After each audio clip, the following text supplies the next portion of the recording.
ചീരപ്പൂവുകൾക്കുമ്മ കൊടുക്കണ നീലക്കുരുവികളെ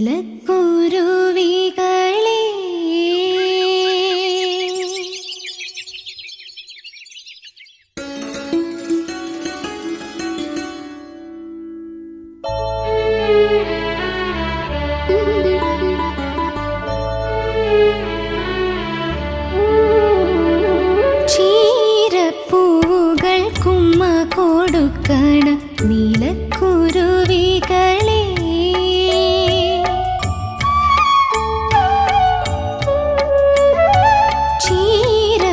ചീരപ്പൂവുകൾക്കുമ്മ കൊടുക്കണ നീലക്കുരുവികളെ തിന്നലറിയാതെ അണ്ണാറ കണ്ണനറിയാതെ നിങ്ങിക്കരയണ കാണാ പൂവിൻ്റെ കണ്ണീരൊപ്പാമോ ഊഞ്ഞാലാട്ടിയുറക്കാമോ ചീരപ്പൂവുകൾക്കുമ്മ കൊടുക്കണ നീലക്കുരുവികളെ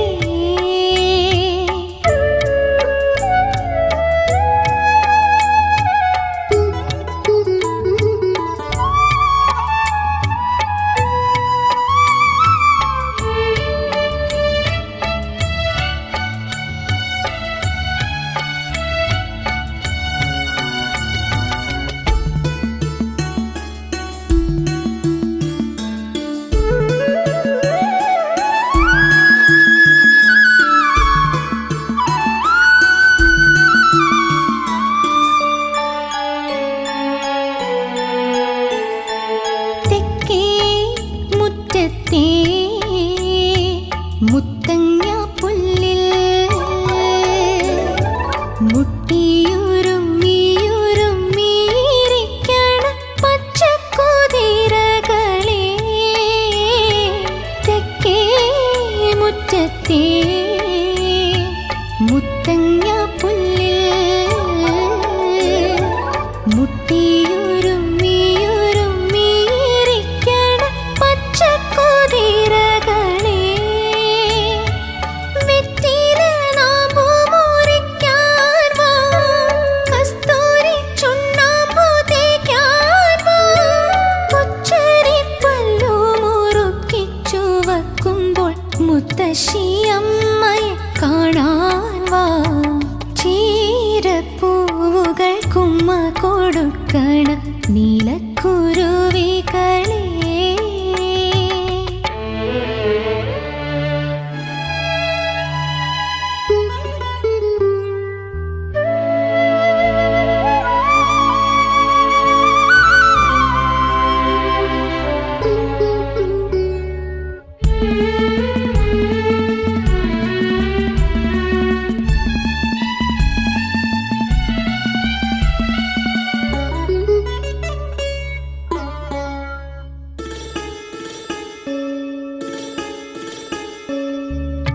മേലേ വാരത്തെ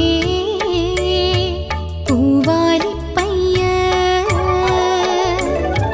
നക്കിത്തുടച്ചു മിനുക്കിയൊരുക്കണ കുട്ടിക്കുറുമ്പുകാരി മേലേ വാരത്തെ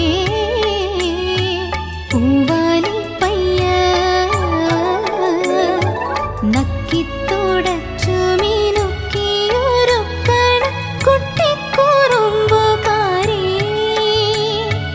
കിങ്ങിണി മാല കിലുക്കാൻ വാ കിന്നരി പുല്ലു കടിക്കാൻ വാ തൂവെള്ളിക്കിണ്ടിയിൽ പാലു പതയുമ്പോൾ തുള്ളിക്കളിച്ചു നടക്കാൻ വാ ചീരപ്പൂവുകൾക്കുമ്മ കൊടുക്കണ നീലക്കുരുവികളെ തിന്നലറിയാതെ അണ്ണാറ കണ്ണനറിയാതെ വിങ്ങിക്കരയണ കാണാ പൂവിൻ്റെ കണ്ണീരൊപ്പാമോ ഊഞ്ഞാലാട്ടിയുറക്കാമോ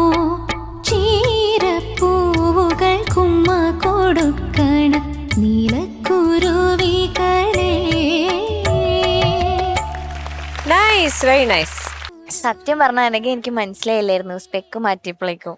എന്താ സ്പെക്ക് മാറ്റാൻ തീരുമാനിച്ച? ലെൻസ് വെച്ച് വന്നിട്ട്? ഇല്ല, ലെൻസ് ഒന്നുമില്ല. സ്പെക്സ് ഗോവിന്ദ് ഉണ്ടോ അവിടെ? ഗോവിന്ദ് പറഞ്ഞായിരുന്നു അടുത്ത സ്കെഡ്യൂളിൽ വരുമ്പോ സ്പെക്സ് ഒന്ന് മാറ്റി നോക്കുന്നു. ഗോവിന്ദ, നീ എവിടൊക്കെയാ കൊണ്ട് കൈ വെക്കുന്നത്? ഞാനൊരു ചേഞ്ച് ആയിക്കോട്ടെ. ഗോവിന്ദ ഗോവിന്ദ, നീ ഞങ്ങളുടെ അടുത്തും ഒക്കെ പറയാവല്ലത്. കണ്ണാടി ഊരി വെച്ചിട്ടിരിക്കുന്നു. അവനെ കള്ളൻ. നീ പറഞ്ഞിട്ട് അവളെ ചെയ്തല്ലോ, എന്നിട്ട് പറ എങ്ങനെ ഉണ്ടെന്ന് പറ. അടിപൊളി അടിപൊളി. Thank you. ഗോവിന്ദേ സാർ, ആ പഴയ വലയും എടുത്തിട്ട് നീ വീണ്ടും ഇറങ്ങിയിരിക്കുകയാണോടാ? നീ വലയും ഇരുന്നോ ഗോവിന്ദൻ? അതിന്റെ ഇടയിൽ കൂടെ ഒരു ആലാരേ ഗോവിന്ദ. അതന്നെ. ശരി, എന്നാലും അവൻ പറഞ്ഞ നീ കേട്ടല്ലോ. പക്ഷെ അത് നല്ലൊരു ഡിസിഷൻ ആയിരുന്നു. നന്നായിരുന്നു കേട്ടാ. ചോദിക്കാം നമുക്ക് പാട്ട് എങ്ങനെയുണ്ട്. അനഘ മാം, സുന്ദരിയായിട്ടുണ്ട് പറയട്ടെ ആദ്യം തന്നെ. താങ്ക് യു മാം. നല്ല ഒരു ഉടുപ്പൊക്കെ ഇട്ട് നല്ല പട്ടുപാവാടയും ബ്ലൗസും ഇട്ട് ചീരപ്പൂവുകൾ അസലായിട്ട് പാടി. താങ്ക് യു മാം. എന്നാലും പിന്നെ നമ്മൾ ഒരു ജഡ്ജസ് ആണ്, നമ്മൾ നിങ്ങളുടെ വളർച്ചയാണ് ആഗ്രഹിക്കുന്നത്. അതുകൊണ്ട് കുറച്ച് കാര്യങ്ങൾ പറഞ്ഞു തരാം. അതിൽ ചില ഫൈൻനെസ് ഒന്ന് വരാമെന്ന് തോന്നി ചില സംഗതികൾക്ക്. ആ ഫിനിഷിങ്ങിൽ ഓരോ വരിയുടെ ഫിനിഷിങ്ങിൽ അത് മോളൊന്ന് കുറച്ചുകൂടി ഒന്ന് വൃത്തിയായി ഫിനിഷ് ചെയ്ത് കഴിഞ്ഞാൽ അതിനൊരു പ്രൊഫഷണൽ ഫീൽ വരും. ഇത് അവിടെ ഒരു ശ്വാസം തീർന്നു പോകുന്ന പോലെയോ എന്തോ ഒരു ചെറിയ ഒരു ആ കണ്ണാടി ഊരി വെച്ചതിൻ്റെ ഒരു ഫീലിംഗ് ആണ് ആ അവസാനത്തെ വരിയിൽ. ഒരു മ്ലാനത ഒന്ന് നോക്കി കറക്റ്റ് ചെയ്താൽ മതി. പാട്ട് നല്ല രീതിയിൽ പഠിച്ചിട്ടൊക്കെ ഉണ്ട്, നന്നായി പാടുന്നുണ്ട്. ഈ ഒരു സ്റ്റഡിനെസ് ഒന്നുകൂടെ കൊണ്ടുവരാം. ഫിനിഷിങ്, കുറച്ചൊരു പോളിഷിംഗ് ഒക്കെ. Okay, god bless you. Thank you. Thank you ചേച്ചി. Sharath sir. Anagha sir, details ഒക്കെ പറഞ്ഞായിരുന്നോ? ഇല്ല. പറയൂ.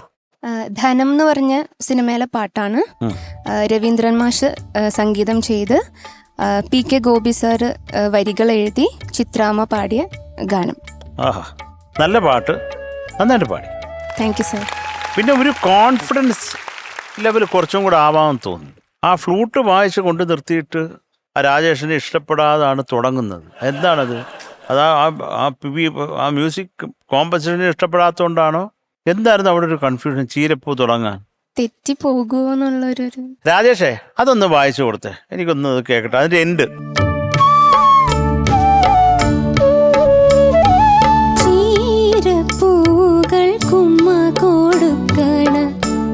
നൈസ് പാച്ചു, താങ്ക് യുടാ. ഇപ്പൊ കൊള്ളാം. മറ്റോ ആ മുഖം കണ്ടാൽ തന്നെ നമുക്ക് ദേഷ്യം വരുന്ന ഇതായിരുന്നു. അത് അവിടെ ടൈമിന് അത് കിട്ടുമെന്നുള്ള ഒരു ടെൻഷൻ. കിട്ടാത്ത എന്ത് കിട്ടും. അതുപോലെ ആ ചലനത്തിന്റെ എൻ്റെ ഒക്കെ നന്നാവാം, കുറച്ചും കൂടെ ബ്യൂട്ടിഫുൾ ആക്കാം. കേട്ടോ, നല്ലൊരു പാട്ടല്ലേ? പാട്ട് ഇഷ്ടമല്ലേ? ആ, അപ്പൊ അതിന് കുറച്ചും കൂടെ ഈ ചില ഏരിയാസ് കുറേയും കൂടെ ബ്യൂട്ടിഫുൾ ആക്കാം. ഏതൊരു സംഗതി പാടിയാലും അതിനൊരു ലൈഫ് വേണം. അപ്പൊ അതിനൊരു ആത്മാവ് ഉണ്ടാകുമ്പോഴാണ് നമ്മൾ ആഹാ എന്ന് പറയുന്നത് അല്ലേ? മാക്സിമം അതിനെ സുഖിപ്പിക്കണം. അതിൻ്റെ ആ ഫ്രേസിന്റെ ബ്യൂട്ടി മനസ്സിലാക്കി അത് ഉൾക്കൊണ്ട് പാടണം. അപ്പൊ അത് നന്നാവും. അല്ലെങ്കിൽ വെറും നോട്ട്സ് ആയി പോടാ, ഒരു കോമ്പസിറ്ററിന് വാല്യൂ ഉണ്ടാകത്തില്ല. അപ്പൊ എന്തൊക്കെയാലും പാട്ട് നന്നാവട്ടെ. ഇതിപ്പോ നന്നായിട്ട് തന്നെ പാടി കേട്ടോ, പക്ഷെ ഇതൊക്കെ ഒന്നും കൂടെ ഒന്ന് ഫൈൻ ട്യൂൺ ചെയ്യാം, കുറേയും കൂടെ ബെറ്റർ ആവും ഡെഫിനറ്റ് ആയിട്ട്. ശരി sir. Thank you sir. Thank you Sharath sir. Shanika. Anagha നന്നായിട്ട് പാടി മോളെ. Thank you sir. ഇവിടെ ഓക്കെ. ഓഫ് കോഴ്സ് ശരത്തേട്ടൻ ഡീറ്റെയിൽഡ് ആയിട്ട് കാര്യങ്ങൾ കംപ്ലീറ്റ് പറഞ്ഞു. എനിക്ക് റെക്ടിഫൈ ചെയ്യാൻ പറ്റുന്ന ഒരു പ്രോബ്ലമായിട്ട് തോന്നിയത് ലിറിക്സിൻ്റെ ക്വാളിറ്റി അല്ലെങ്കിൽ ക്ലാരിറ്റി നമുക്ക് ഒന്നുകൂടെ ഒന്ന് ശരിയാക്കി എടുക്കാണ്ട്. എസ്പെഷ്യലി അനുപല്ലവി തുടങ്ങുന്നിടം, ചരണം തുടങ്ങുന്നിടം, അത് രണ്ടും ഭയങ്കര, ഞാൻ പറഞ്ഞില്ല, അതൊരു ടെക്നിക്കൽ സംഭവമാണ്. നമ്മൾ ചിലപ്പോൾ മൈക്ക് ഒരു പക്ഷെ ഒന്ന് അകറ്റി പിടിച്ചു കഴിഞ്ഞാൽ നമുക്കിത് ക്ലിയർ ചെയ്യാൻ പറ്റുമായിരിക്കും. അപ്പോൾ എനിക്കൊന്ന് മൈക്ക് ഇത് വളരെ അടുത്ത് വെച്ചുകൊണ്ടാണോ എന്താണോ എന്ന് എനിക്കറിയില്ല, ഭയങ്കര മഫിൾഡായിട്ട് ആ ഒരു ടോണാണ് കേട്ടത്. ബാക്കി കാര്യങ്ങളൊക്കെ ഡീറ്റെയിൽ ആയിട്ട് ശരത്തേട്ടൻ തന്നെ പറഞ്ഞിട്ടുണ്ട്. Again you just started your journey. നമുക്കിനിയും ഇതൊക്കെ പഠിച്ച് നമുക്ക് മുന്നോട്ട് അപ്ലൈ ചെയ്യാനുള്ള കാര്യങ്ങളാണ് ഇതൊക്കെ സിംഗിങ്ങിൽ കേട്ടോ. അത്രേ ഉള്ളൂ. All the best. Thank you sir. Thank you ഷാനിക.